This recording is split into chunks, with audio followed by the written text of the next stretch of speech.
Olá, boa noite. Vão me avisando aí se estão me ouvindo bem. Tudo bem, Nara?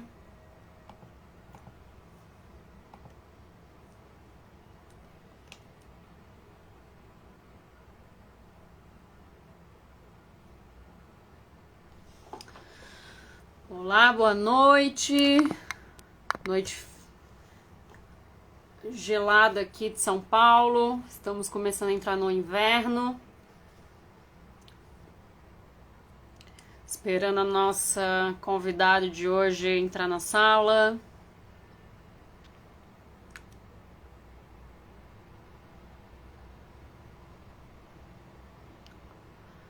Ó, dá até pra colocar uns filtros aqui, vamos ver. Ó, ficar mais bonitinha nas... Oi, Marcel, tudo bem? Estão me ouvindo bem? Tá me ouvindo bem, Marcel? Vão me avisando aí.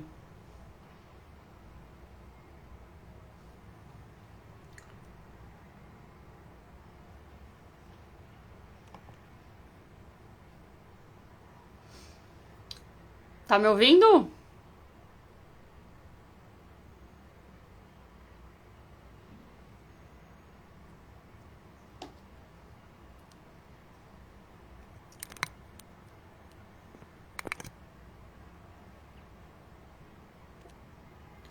Olá, nossa convidada de hoje já entrou. Tá me ouvindo bem, Marcel? Responde aí nos comentários aí.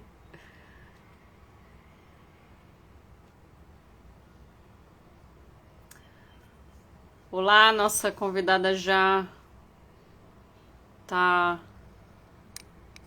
aqui disponível.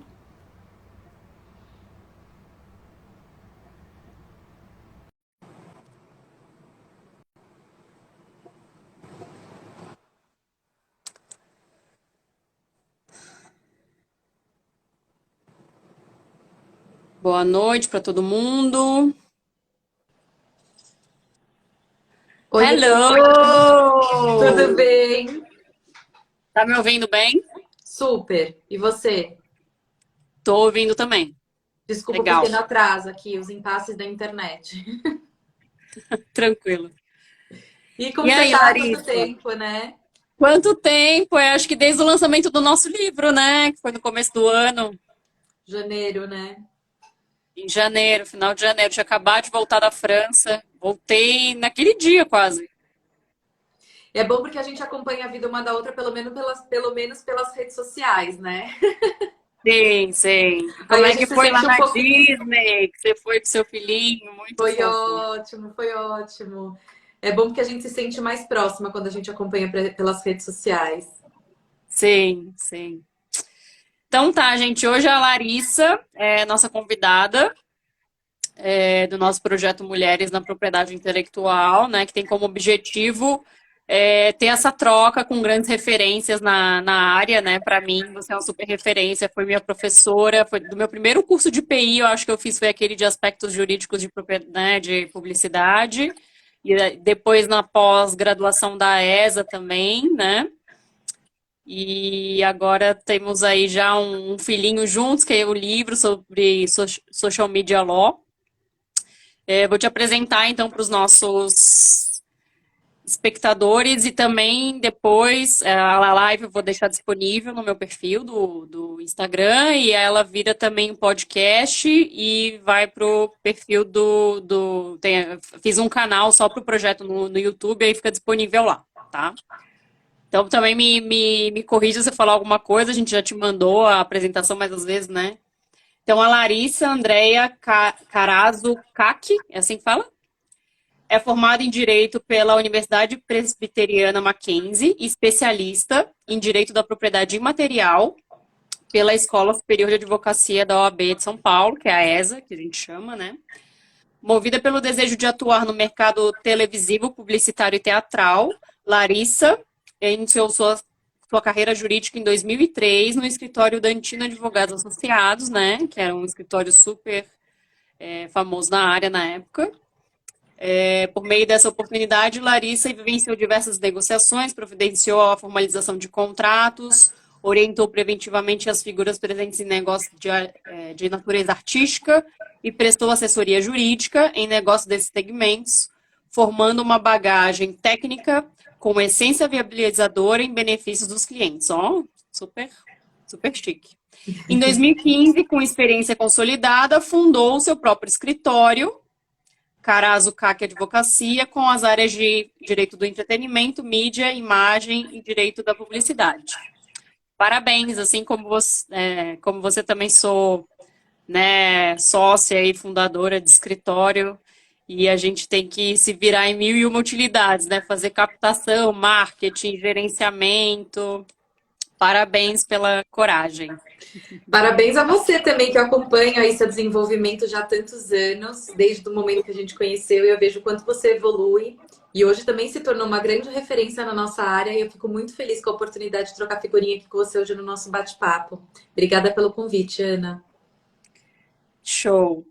Então vamos começar com a pergunta que é a divisor de águas da carreira, eu acho, de qualquer profissional da área jurídica, qual foi a maior mentira que te contaram sobre o direito, sobre o mercado jurídico? Eu acho que na época, quando eu prestei vestibular, existia um estereótipo. Na verdade, as pessoas diziam que o advogado ele viveria navegando e mergulhando só em livros. Seria, na verdade, uma vida isolada, lendo, lendo, lendo, estudando, estudando, estudando, com pouca interação. E ao longo dos anos eu percebo que a nossa participação, logicamente, tem aí uma necessidade de aprofundamento, de leitura, de atualização, principalmente na nossa área, que é uma área de muita inovação, né? O tempo inteiro em movimento, novas discussões surgindo. Mas eu sinto que hoje o advogado ele já não fica mais limitado a isso. Ele tem uma participação estratégica, ele vivencia o dia a dia do cliente, ele está cada vez mais próximo, buscando aí viabilizar os negócios. Então, eu sinto que tem cada vez mais contato com o cliente. A gente tem que desenvolver nosso lado criativo também. Eu vejo aí que você está super envolvida com o visual law, com as novas tendências do direito. E nós, advogados, precisamos estar próximos, sim, de uma linguagem cada vez mais prática, viabilizadora de negócios. Então, eu sinto que essa foi a grande mentira. Na verdade, Mas a isso te mentira foi... conforta? Essa mentira te confortou ou não? Você preferia ficar nos livros? Não, eu acho que tem um pouco de tudo no nosso trabalho. Eu acho que tem sim muito dos livros, então não dá pra gente fugir. Mas a gente tem um lado muito participativo do negócio dos nossos clientes e é muito gostoso quando isso acontece. Então, esse é um lado muito bom também da nossa profissão. Sim, eu acho que justamente essa diversidade de atividades foi que me chamou para ser advogada, né? Diferente, às vezes, de uma carreira pública, que você tem uma rotina bem mais, acho que engessada, né? Às vezes trata de uma matéria só. Eu acho que o trabalho é bem mais monótono, assim, né? Digamos, mas tem uma rotina mais rígida. E no começo da minha carreira também, eu queria fazer concurso, eu pensava em fazer concurso, e aí eu fiz vários estágios em vários órgãos diferentes, e aí eu via que eu achava uma chatice, assim, era todo dia a mesma coisa, né, os mesmos assuntos, os mesmos... E aí quando eu fiz estágio em escritório, que eu comecei a trabalhar, mais no final, assim, da minha faculdade, é que eu vi que eu gostava muito justamente disso, dessa possibilidade de você entender mais o negócio do cliente, às vezes você né, vai conversar com o juiz, então eu acho que tem uma gama maior de skills, assim, que você tem que desenvolver, e eu achei isso muito mais interessante do que ficar só na questão técnica, ler a lei, né? Legal, então foi uma mentira boa no final das contas. Sim, porque eu já estava empolgada com a possibilidade de ficar, enfim, estudando, que eu acho que faz parte do nosso trabalho. Eu sou uma pessoa Sim. que eu gosto de estudar, de me aprofundar nos temas. Mas eu também sou muito comunicativa, eu gosto dessa interação com as pessoas, buscar entender o negócio, as dores, como resolver, como buscar uma solução. Uhum. E isso faz parte da nossa rotina, então eu fico muito feliz. Show, legal saber Que até então, acho que as nossas convidadas só trouxeram mentiras que realmente tinham decepcionado elas. É a primeira vez que trazem uma mentira que é uma coisa boa, assim, né? E quando, bem, você trabalhou no escritório do Dantino, né? Quando que você se deu conta que você queria trabalhar com a área de entretenimento, com a área de propriedade intelectual? Qual foi o seu primeiro contato com a área? A verdade é que a minha história é meio curiosa. Eu, quando era adolescente, queria ser artista. E eu lembro que na Hum, época eu tinha, sei lá, 14, 15 anos. E tanto que eu fiquei atrás dos meus pais, eles falaram, tá bom, vai ver como é. E eu comecei a uhum, participar, ainda numa posição de figurante, do programa Sandy Júnior, na época, aquele programa dominical. E uhum, com isso eu tive aí a experiência de estar muito próxima da realidade de uma produção, porque lá no programa a gente tinha a parte de produção audiovisual, né? Era um programa televisivo, mas também tinha muito o lado da obra musical. A Sandy Júnior sempre estavam, enfim, criando clipes musicais para o programa. Estava muito próxima uhum, deles, então, de uma rotina, do que seria uma rotina de um artista, né? Na época, um artista bem conhecido, uma dupla de artistas bem conhecida. E aham, aí sim. fui me aproximando e chegou um determinado momento que, depois de um certo período de gravação, eles tiveram que mudar para o Projac. Antes era em Campinas, quando eu tinha a oportunidade de estar lá, de finais de semana. Uhum, E, coincidentemente, era muito próximo aí da minha fase pré-vestibular. E eu lembro uhum, que com essa oportunidade surgiram outras, cheguei a fazer algumas campanhas, etc. Mas eu percebia que eu gostava de estar nesse mundo, mas não nessa função. Então foi muito uhum, interessante ter vivenciado para entender o que eu gostava ou não. E foi quando surgiu a oportunidade de entrar e prestar vestibular e prestar direito, que era algo que eu já tinha mais facilidade, né? A área de humanas era uhum, uma área mais interessante para mim. E numa conversa com a minha mãe falou: Ah, filha, já que você gosta dessa área, por que você não busca ser advogada dos artistas? E eu lembro que na época eu curti e falei: Nossa, interessante, gostei. E aí eu prestei sim. vestibular, passei, e eu fui atrás do advogado dos artistas. Na época, Uhum, a grande referência era o Dr. Sérgio Dantino. Até, enfim, ele uhum, sempre deixou o seu legado aí na área claro, do sim. direito à imagem, direito autoral. E fui atrás dele. A questão toda era que eu não conhecia ninguém que conhecia ele pessoalmente. Aham, Então, quando eu aham. fui atrás das informações, por meio da produção, uma vez conversando, acho que foi com a esposa de um amigo do meu pai, que também é advogada, ela chegou para mim e falou: Olha, Larissa, o que você está querendo, na verdade, é trabalhar no escritório do Sérgio Dantino.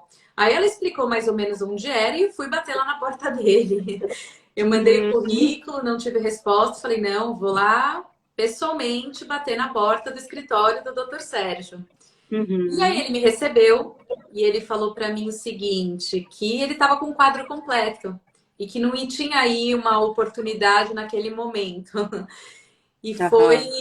Aí eu falei para ele, eu falei, olha, o senhor não está entendendo. Eu quero trabalhar com o senhor, eu vou trabalhar com o senhor. E aí eu pedi para ele para usar a biblioteca. Na época, a matéria do direito à imagem era pouco explorada nas faculdades. A gente tinha Uhum. pouco direito autoral, quase nada de direito à imagem. E lá tinha vários Uhum. livros. Ele foi o precursor. Ele teve o primeiro grande caso envolvendo direito à imagem. E aí eu pedi para usar a biblioteca, foi quando ele permitiu, e eu comecei a ir 2 vezes por semana lá no escritório estudar. Depois de 4 meses, eu fui passar um tempo fora, eu avisei, falei, ó, doutor Sérgio, eu vou, mas eu volto, tá? Daqui tantos dias eu tô de volta. Ele falou, volta. Uhum. E aí ele me contratou. E com ele eu tive aí uma parceria de muitos anos, foram quase 15 anos juntos, uma parceria muito legal, em que eu tive a oportunidade de vivenciar muitos negócios aí da área do entretenimento. Eu falo que ele era muito completo porque ele era produtor cultural, advogado, Uhum. agente artístico e dono de espaço cultural. E eu falo que um bom advogado é aquele que entende a realidade do cliente, está próximo, sente as Uhum. dores e sabe buscar uma solução necessária para a situação. E essa solução só surge quando você tem realmente essa proximidade, né? E ele era todas essas figuras numa pessoa só. Então foi assim a grande oportunidade da minha vida. E lá eu estudei o tema, fiquei muitos anos. E em 2015 foi quando, depois de adquirida essa experiência, que eu fundei o escritório. Naquele período também ele trabalhou durante um tempo no mesmo espaço físico que o Dr. José Carlos Costa Neto, que também é um grande autoralista, hoje desembargador do Tribunal de Justiça. E nesse período eu também tive a proximidade e do dia a dia do trabalho dele, a oportunidade de aprofundar alguns temas. Então eu falo que eu tive muita sorte mesmo aí, né, na entrada desse universo jurídico e a experiência que eu pude aí adquirir durante esse período que eu tive essas duas grandes figuras do direito próximas.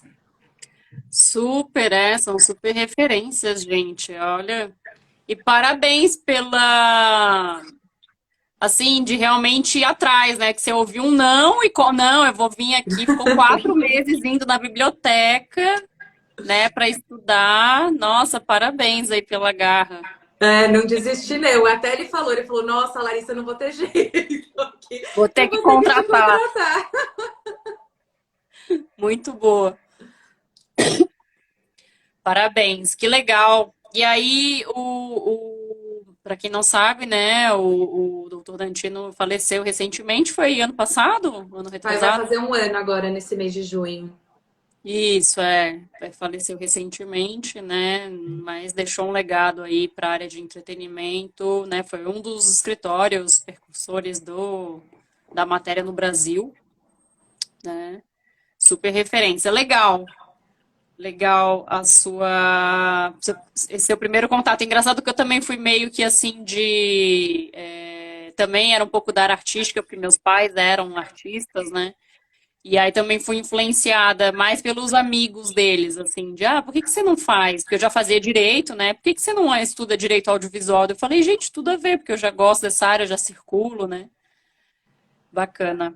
Legal, Ana. E na época, assim, quais que você acha que eram as maiores dificuldades, assim, tanto como mulher e tanto como um profissional na área de entretenimento? Eu acho que uma dificuldade na época era o fato de ser uma matéria pouco explorada. Então, o fato de ser uma matéria pouco explorada fazia com que a gente encontrasse advogados também trabalhando no meio com pouca experiência, muitas vezes dificultando negócios. Uhum, Até por conta de decisões judiciais, como era uma área pouco explorada, muitas vezes a gente sentia uma dificuldade maior de trabalhar o tema judicialmente. uhum, Mas eu vejo que esse cenário mudou, né? A gente tem hoje aí grandes profissionais atuando na área e uma área cada vez mais explorada, inclusive trazendo novas questões para o judiciário. Os juízes eu vejo que estão cada vez mais atentos também, desenvolvendo aí o estudo relacionado ao direito do entretenimento, à publicidade, à propriedade intelectual em si.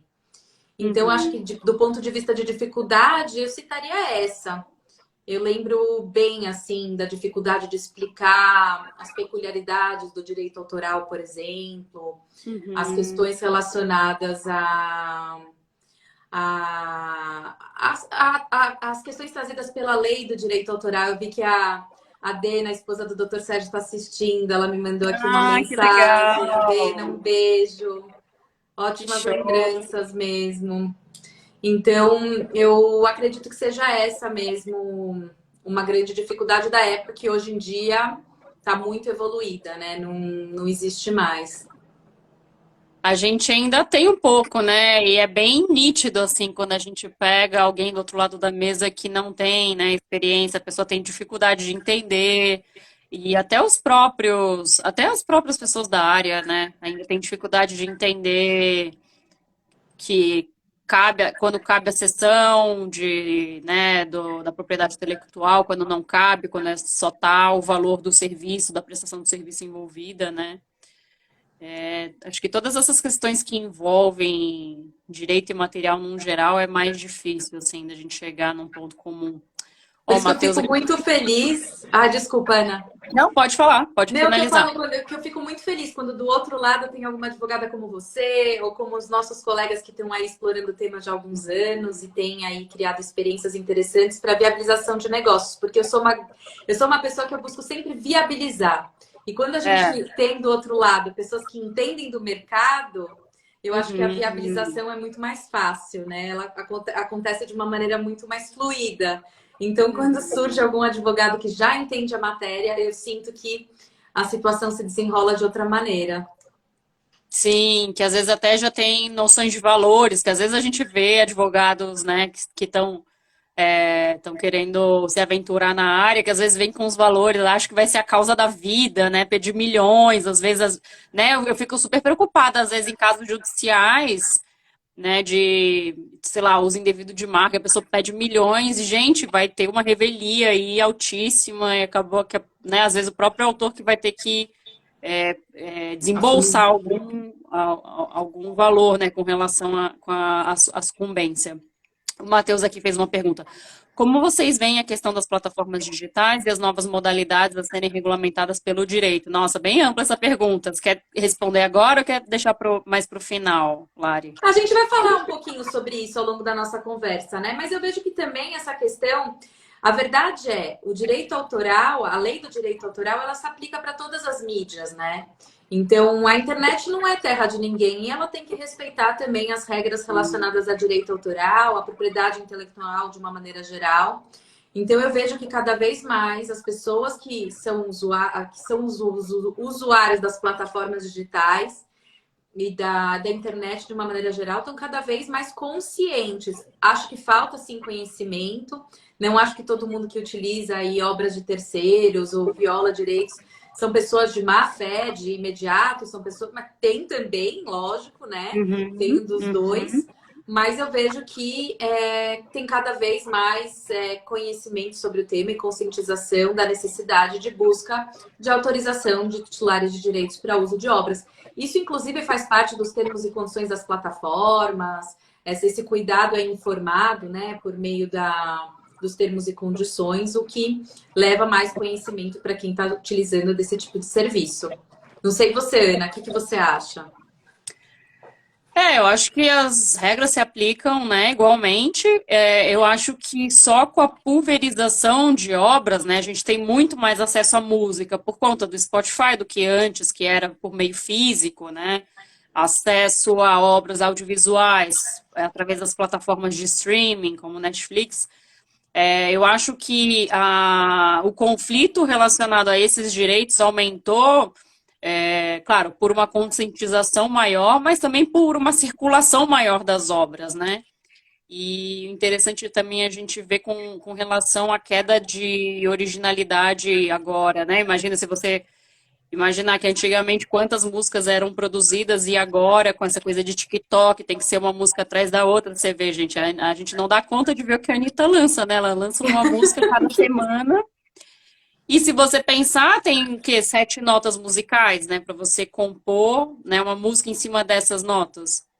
Então, claro que vai ter muito mais conflitos envolvendo plágio, envolvendo sample, né? Mas as mesmas. Aí eu também vejo assim, essa questão do metaverso, né? NFT, gente, são as mesmas regras, é só um conteúdo que está mais ali na moda, né? Mas eu acho que é isso. Se você tem uma base teórica de estudo, de formação, você consegue se adaptar a qualquer tipo de situação, como nós profissionais, né? Da área jurídica da área de entretenimento, assim. Mais interessante a pergunta. O Marcel também dá mais no metaverso, chegando pouco a pouco para a gente descobrir. Aí a gente vai também vendo, vai entendendo também quais são as possibilidades do metaverso, né? Acho que a gente está um pouco nesse momento de descoberta, assim, do que pode acontecer. Legal. E aqui, seguindo o nosso roteirinho de perguntas, né? Se você pudesse encontrar o seu eu do passado, né? Agora que você já tem um amadurecimento, já tem seu negócio, já tem um amadurecimento profissional, já tem sua família estruturada, já tem filhinhos. Se você pudesse encontrar seu eu do passado, o que você se aconselharia? Não precisa ser tão ansiosa. Eu acho que a ansiedade faz parte da minha personalidade, mas eu sinto Sério? que Não hoje parece. Você Mas eu parece sinto que super hoje eu sei lidar calma. melhor. Não, eu sou calma, mas eu tenho muita ansiedade, assim, eu tenho muitas ideias e eu sou uma pessoa que eu gosto de já colocar em prática. Então, Uhum. eu sinto que hoje eu sei lidar melhor com a ansiedade. Eu acho que aí chega o papel da maturidade, né? Uhum, Mas se eu pudesse uhum, falar para a Larissa do passado é calma, vai dar tudo certo. Take your time, uhum. vai com calma, não precisa de tanta ansiedade. Ai, super, eu também, eu era, assim, agora acho que, né, principalmente na pandemia que eu abri o escritório um mês antes, né, imagina, nossa, não dormia. Mas agora a gente vê que sobrevive, né, sobrevive a uma pandemia, sobrevive a abrir o próprio negócio, então não, né, dá para segurar as pontas. É Legal. verdade. Acho que muita gente jovem aí também seria um bom conselho para ouvir. Eu acho que a ansiedade faz parte um pouco da fase um pouco mais jovem, né? Porque a gente tem anseios, a gente tem desejos, tem sonhos para realizar. E a gente, Uhum. enfim, a gente tem aí a vontade de ver isso tudo sendo concretizado quanto antes. Então, a Sim, ansiedade, ela super. faz parte. E com a maturidade, a gente vai aprendendo aos poucos a lidar com ela. Uhum. Então, Vai acho que levando um dia seria. de cada vez. É. E você já, quando você trabalhava no Dantino, você recrutava pessoas para trabalhar com você? Você costuma recrutar pessoas para trabalhar com você no seu escritório? Como que é assim esse processo de recrutamento? Que skills que você leva em consideração num candidato que você acha que são importantes para alguém que quer trabalhar nessa área? Eu acho o seguinte, Ana, primeiro ponto, assim, eu acho que para você trabalhar com uma pessoa, seja na condição de funcionário, chefe, ou parceiro, colega, enfim, em qualquer tipo de relação profissional, é importantíssimo que a pessoa tenha os mesmos valores que os seus. Eu acho que esse é o ponto principal, sabe? Buscar pessoas que tenham os mesmos valores. Porque se tem os mesmos valores e tem uma comunicação legal entre eu e a pessoa, eu acho que as coisas fluem. Você sabe que agora você falando, você me fez lembrar, uma vez eu estive presente numa reunião com o diretor de uma empresa, um grande diretor de empresa, empresa grande. E ele, Uhum, ele ia começar uma reunião com a gente depois de ter uma reunião de seleção de profissional que iria trabalhar com ele. E ele uhum, estava contando pra gente da vaga, etc. E ele falou para mim uma coisa que me marcou, já faz alguns anos isso. Ele falou para uhum, mim assim, Larissa, numa seleção de profissional, para mim, o mais importante é que seja uma boa pessoa.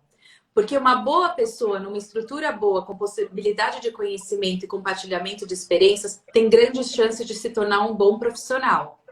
O uhum, inverso não necessariamente acontece também. Então, eu acho que uhum. ter bons valores, ser uma boa pessoa, para mim, é um ponto crucial, assim, na hora de selecionar um profissional para trabalhar comigo em qualquer condição. O resto a Uhum. gente vai aprendendo na convivência, no dia a dia, se a pessoa tem boa iniciativa, se ela é curiosa, tem vontade de aprender.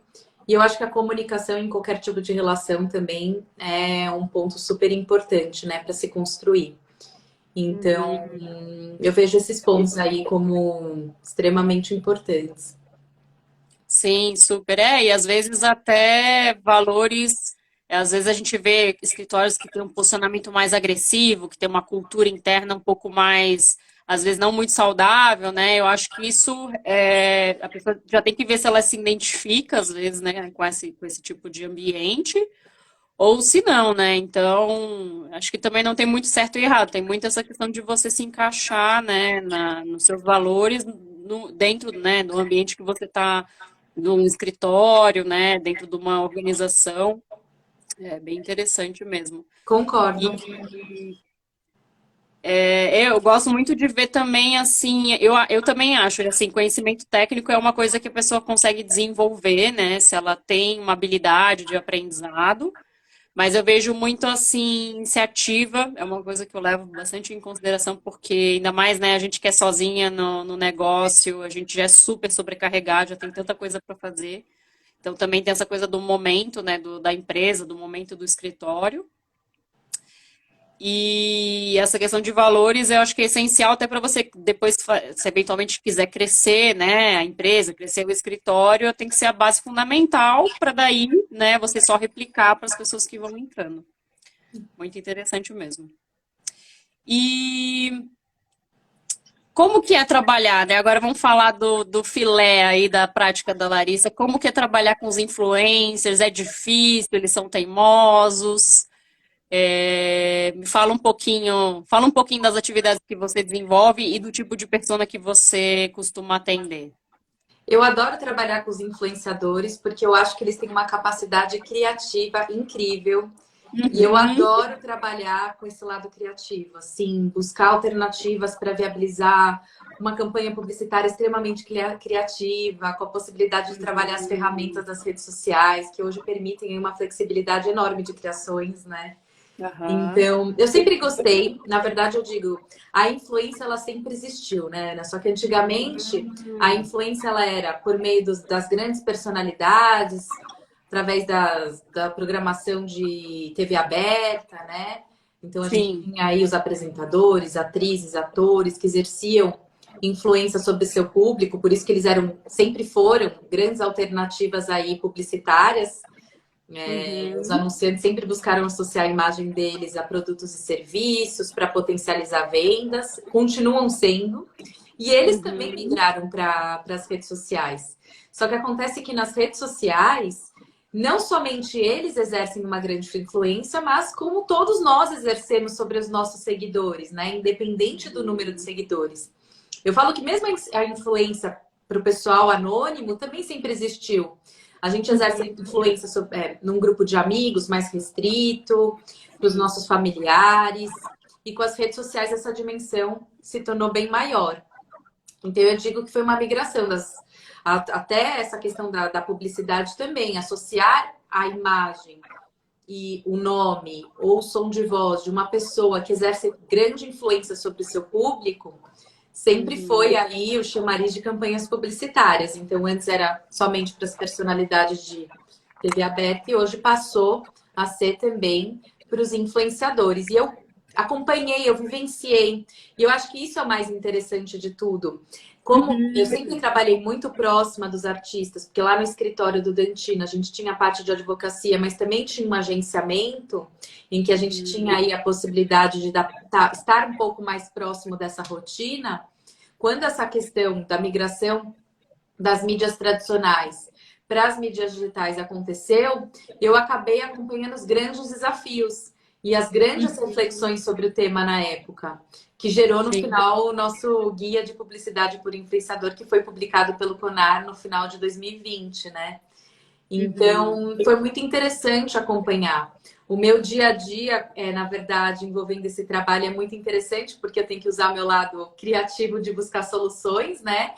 Buscando, Uhum. lógico, dentro das normas legais e éticas, dar um direcionamento do que é possível se fazer com conteúdo publicitário nas redes, parte contratual, negociação entre influenciadores e anunciantes, muitas vezes envolvendo também agências.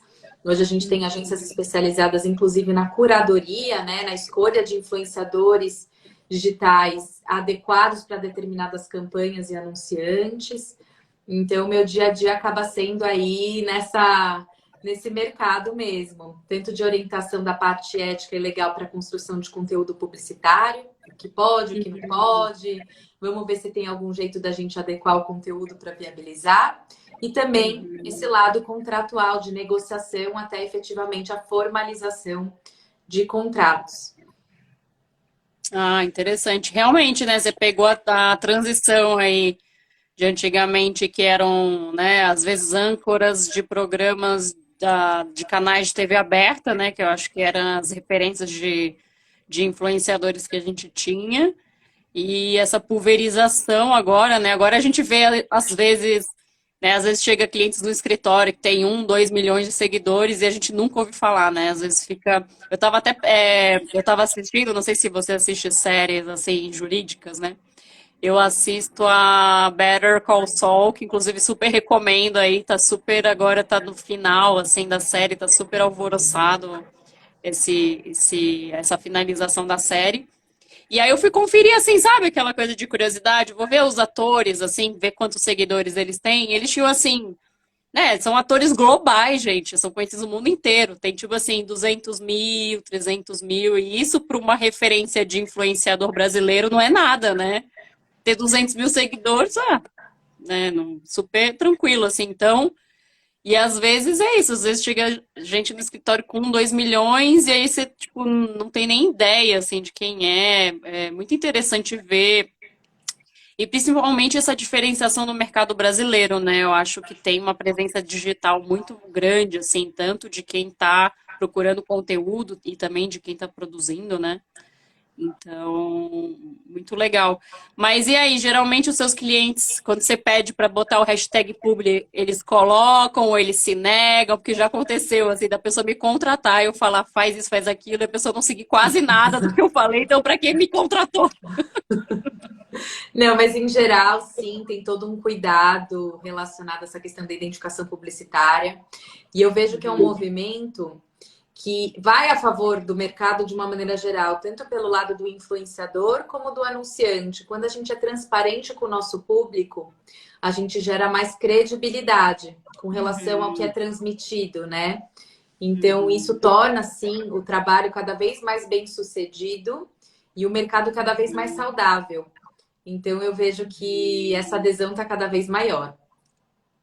É verdade, né? Porque é uma relação de confiança, né? Tanto a gente, profissional do direito, com o nosso cliente, quanto deles com o público, né? Então, e agora a gente vê isso refletido também nas decisões judiciais, né? De responsabilização de influencers, às vezes fazendo promoção de produtos que, na verdade, são golpes, né? Então, eu também mantenho meus clientes bem atentos. Ó, vocês não promovam gente que vocês não querem associar a imagem de vocês, que pode ter algum tipo de repercussão, ou produtos que vocês não sabem a origem, às vezes produtos até piratas, né? Às vezes a gente vê.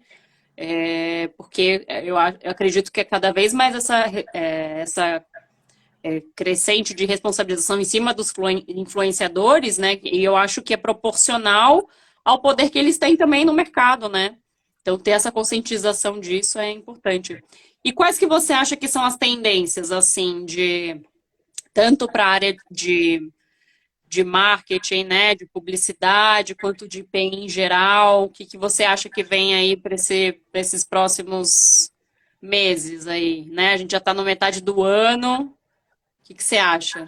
Olha, Ana, pela nossa conversa hoje, vi várias pessoas citando metaverso. Eu vejo que Metaverso. É o metaverso é a assunto do palavra do ano. momento, é o que realmente nós Uhum. estamos explorando. Estamos terminando um curso, inclusive, essa semana pela ASPI, pela Associação Paulista da Propriedade Intelectual, Interessante. coordenado pela querida amiga Liliane Leite Agostinho. A gente Uhum. explorou aí várias questões relacionadas ao metaverso. Eu tive a oportunidade de falar sobre a questão dos influenciadores no metaverso. E eu vejo que é um tema que vai estar presente nos próximos meses, no nosso dia a dia, inclusive como parte de consultas, de análise, etc. Uhum. Eu vejo o metaverso como uma grande promessa. Legal.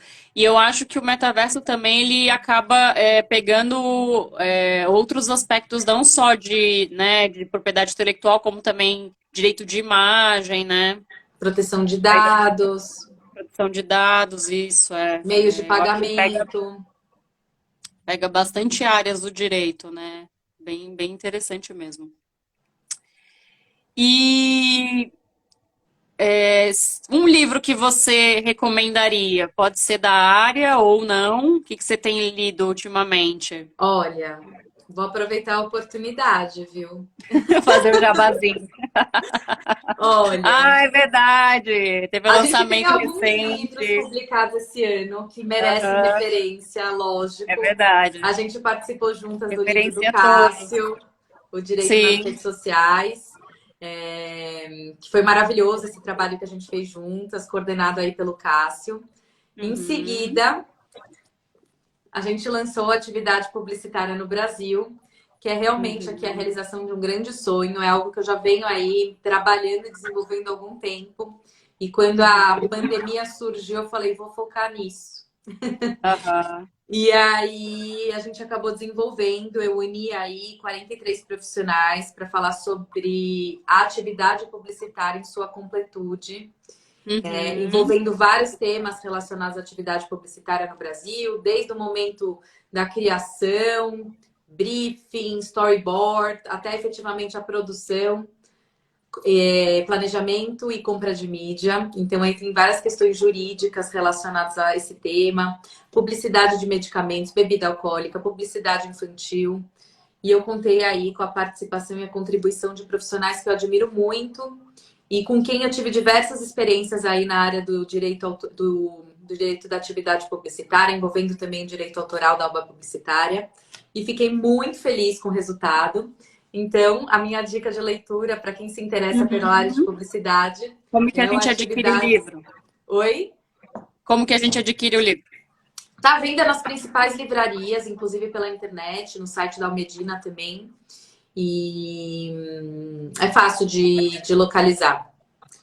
A editora é Almedina e coordenação minha.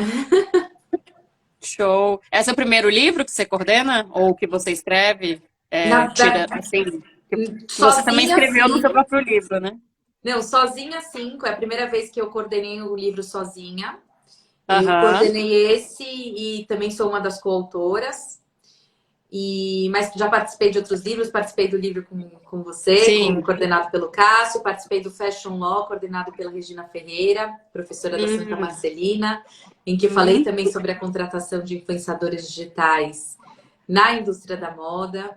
Coordenei junto com o Vinícius e com o Davi, né, o livro recentemente publicado pela ASPI, pela Associação Paulista da Propriedade Intelectual, em que a gente fala sobre a propriedade intelectual e revolução tecnológica, que contou também aí com a participação de vários profissionais.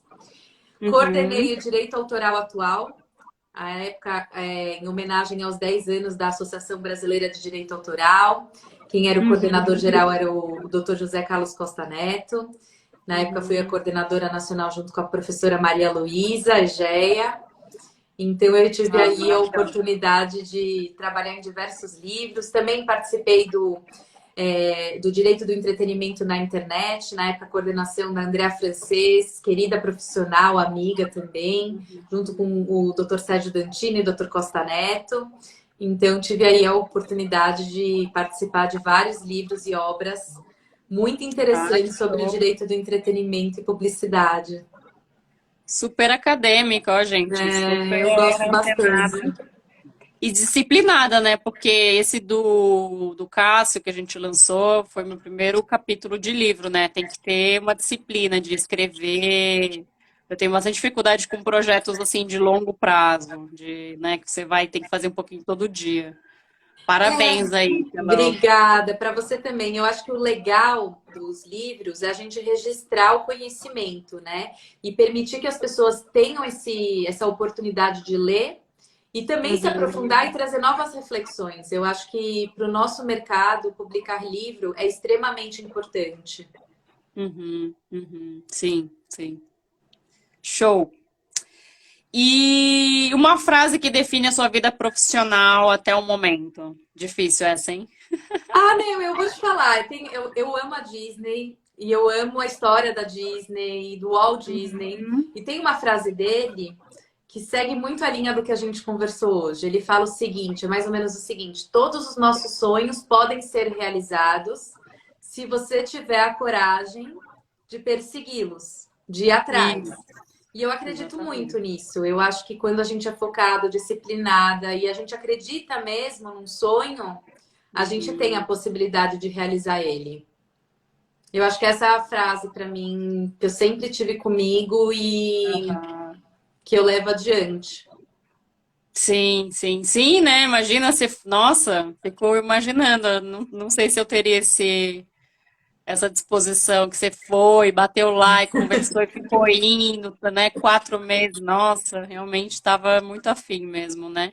Tava Tanto que mesmo. depois vocês trabalharam juntos 15 anos, né? Foram 15 anos?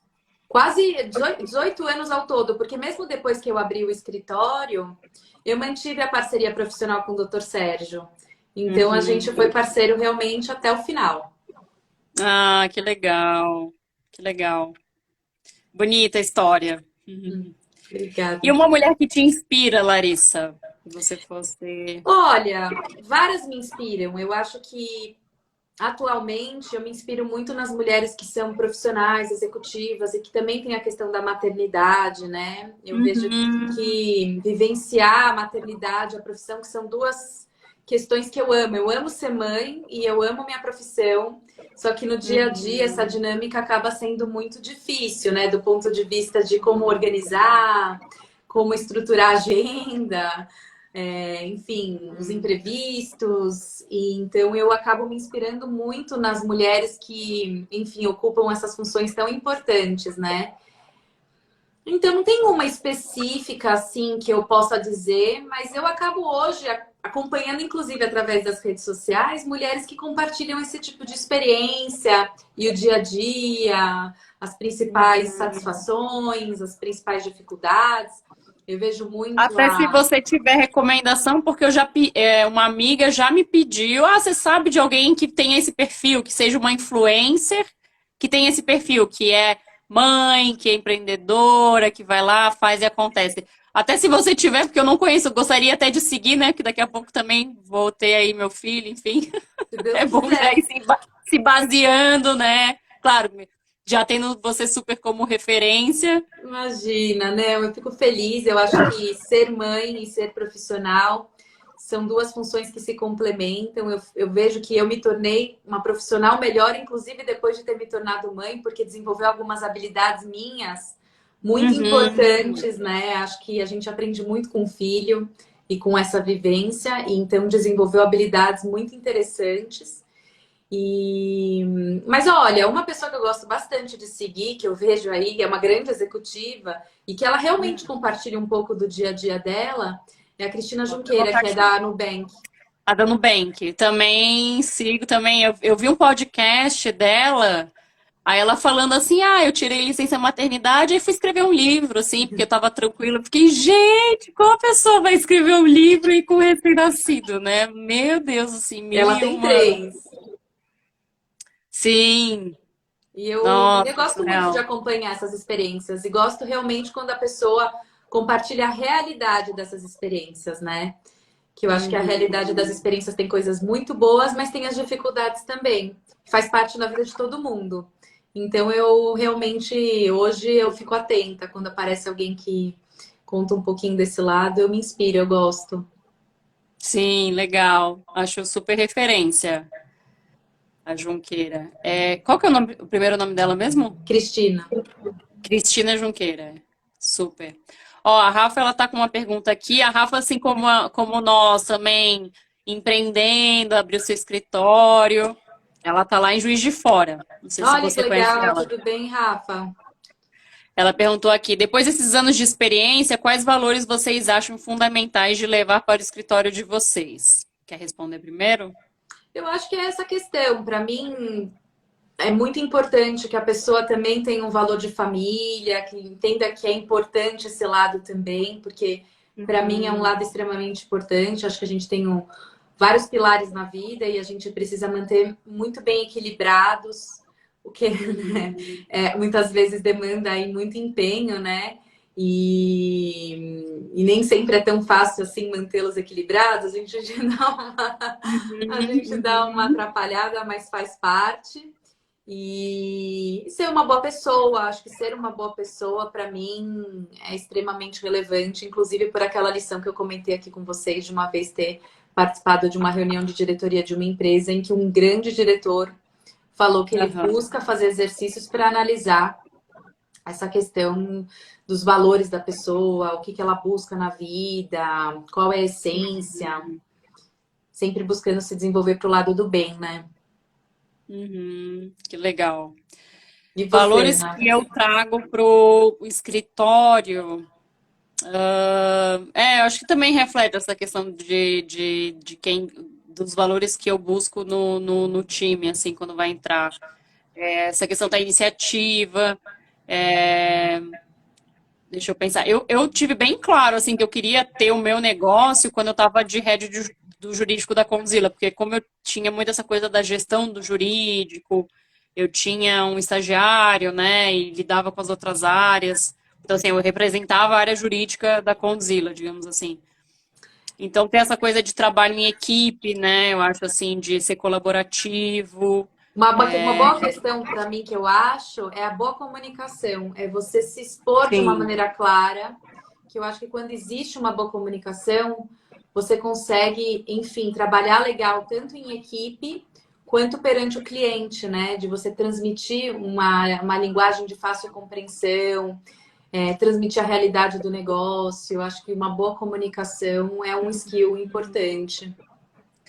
E é engraçado que uma vez a gente estava até conversando lá na Condzilla, enfim, foi um dos ambientes que eu tive mais, assim, profissionais de alta linha, sabe, trabalhando comigo, então aprendia muito, assim, com o CEO, com o diretor comercial. E aí, uma vez, e eles eram da área de publicidade, né, né, marketing e publicidade, que trabalha com comunicação. E aí eles falando sobre isso, como a comunicação nessa área é difícil, que as pessoas se desentendem muito e tal, e ainda fiquei pensando, gente, né, trabalha com isso, né? Realmente, a questão de comunicação, a gente que é de jurídico super trabalha com isso, né? É conflito humano, como que vai resolver o conflito humano, chegar no meio termo que abarque, né, as necessidades de todo mundo. E, cara, para mim é comunicação. Quando você vai falar com o juiz, é comunicação. Quando você vai falar com o cliente, é comunicação. Então, é assim, a base, né? Se a pessoa não consegue se comunicar, e eu acho que Rafa e Larissa, um outro ponto que eu também é gostar de pessoas. Gostar de problema e gostar de pessoas. Porque se a pessoa não gosta de, né? Eu vejo um problema, eu já tô aqui me coçando para resolver. Sabe quando você vê aquela loucinha suja ali na pia que você não consegue deixar lá, que você já vai lá e já toma iniciativa e já resolve? Então é isso. E também gostar de estar com as pessoas, de falar com as pessoas, de ouvir as pessoas, né? Acho que é essencial, assim. Eu já conheci colegas, né, profissionais, assim, da nossa área, que acham um saco, assim, ai, ter que ficar fazendo social com o pessoal do escritório. Gente, mas se você não tá feliz lá, por que que você tá lá, sabe? Para mim é meio natural. Você tem que estar feliz, no, né? Você tem que conversar com os clientes, aí, vai conversar com o cliente, ai, que saco aquele cliente, não sei o quê. Então, não faz sentido, né, continuar atendendo a pessoa. Tem que ser prazeroso, né? Você tem que sentir prazer no que você está fazendo. Se você não sente, então talvez você vai fazer concurso para o INPI, talvez, né? Às vezes a pessoa gosta de propriedade intelectual, mas não gosta de lidar nem com problema, nem com pessoas. Mas existem outras coisas a se fazer, né? De repente você vira um parecerista, ou você, né, a área acadêmica, ou faz um concurso para o INPI. Existem várias outras formas de você também trabalhar com. E tudo é importante no final, né? Eu acho que todas as funções são importantes para o nosso mercado. Uma função um pouco mais técnica, mais aprofundada, um parecerista, extremamente relevante, um profissional do INPI, todos têm aí uma contribuição importante para o mercado. Aí precisa verificar onde a pessoa tem a personalidade que se enquadra à função, né? Isso. Então tá, gente, vocês têm mais alguma pergunta? Rafa, gostou da nossa resposta? Quer Eu vi que comentar a alguma Aline também coisa? indicou aqui um livro pra gente. Eu Oi, até anotei aqui, vou Aline! te mandar. Eu anotei aqui no nosso WhatsApp, que eu achei super. Adorei. Já quero me preparar. Sim, não tenho ainda, infelizmente, né, um parceiro para essa jornada, mas eu super quero, assim. Acho que tá meio que chegando a hora de ter filho. É uma experiência que eu acho que ter um time, ter uma, né, ter estagiário, ter advogado júnior é muito gostoso, assim, sabe? Você vê o desenvolvimento da pessoa. Então, eu fico imaginando, deve ser maravilhoso com um filho, assim, você ter uma experiência dessa, assim, É uma de experiência incrível mesmo. cumplicidade. Vai acontecer na hora certa, você vai ver. Sim. Então tá, gente. Mais alguma. Quer comentar? Mas quer deixar suas redes sociais? Fazer Eu seu, tenho aqui seu, no sua Instagram, que é divulgação? Larissa Karasucaki. Tenho no LinkedIn, lá eu costumo também publicar os meus artigos, porque eu tenho aquela coluna no entretenimento no cenário jurídico na revista da ASPI. E Hum, normalmente eu divulgo lá os artigos publicados na revista, eventuais artigos que eu acabo escrevendo e redigindo sobre algum tema interessante da área. Então, se o pessoal tiver interesse, vale a pena dar uma olhadinha lá nos artigos publicados no LinkedIn. E é isso, e meu site, caraçocac.com.br. Lá também costumo compartilhar as novidades, os cursos, né? Eu dou aula em alguns cursos de pós-graduação, cursos de extensão, todos aí de alguma certa forma associados ao direito autoral, à questão de Uhum. obras teatrais, publicidade. E então vou ficar feliz de encontrá-los aí nessas oportunidades. Obrigada, Ana. Adorei aqui bater esse papo com você. É um Show, prazer muito sempre. legal. Obrigada pela sua disponibilidade da gente conhecer mais sobre o seu trabalho, sobre a sua, né, sua trajetória profissional. Obrigada. E depois a gente vai deixar disponível, se você quiser, né, mandar para colegas aí, alunos. E prazerzaço ter você aqui. A gente sempre acaba descobrindo. É legal essa. Eu gosto dessa série, né? Porque acaba que a gente se faz né? Eu te mandei um roteiro ali, porque às vezes algumas perguntas são até eu nem eu sei como eu responderia. Então, às vezes a gente descobre coisas novas, assim, de colegas que a gente já conhece há algum tempo, né? A gente já se conhece há algum tempo, mas super legal saber, assim, suas referências, como foi seu início da trajetória, quais são suas dificuldades atualmente. Obrigadão, Larissa. Obrigada para todo mundo que acompanhou a gente. Uma boa noite e boa semana. Obrigada, Ana. Um beijão para você e obrigada a todos Beijo. que participaram. Foi um prazer enorme. Boa semana para todo mundo. Beijão. Tchau, tchau. Tchau.